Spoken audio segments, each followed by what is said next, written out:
చూడండి, పిల్లలు మారం చేసి వాళ్ళ ప్రాణానికి హానికరమైనవి అడుగుతున్నారనుకోండి, ఇస్తారా మీరు? మారం చేస్తున్నారని మీరేమనుకుంటారు? నీకు ఇది అక్కర్లేదు కాబట్టి నువ్వెంత ఏడ్చినా నీకు ఇదొద్దు. దేవుడు కూడా అంతేనండి.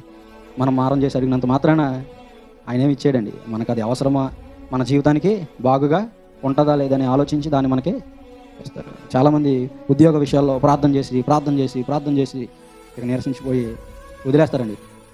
చిన్న ఉద్యోగమే కదా అడిగాను, రాలేదు అది అంటే. ఆయన ఇవ్వలేదంటే దానికి కారణం ఏంటి? అది నీ జీవితానికి క్షేమకరమైనది కాదు, అది నీకు మంచిది కాదని ఆయన ఇవ్వట్లేదండి. అయినా కానీ మారం చేసి అడిగి, కాబట్టి మారం చేసి అడిగేవి కూడా ఉంటాయి.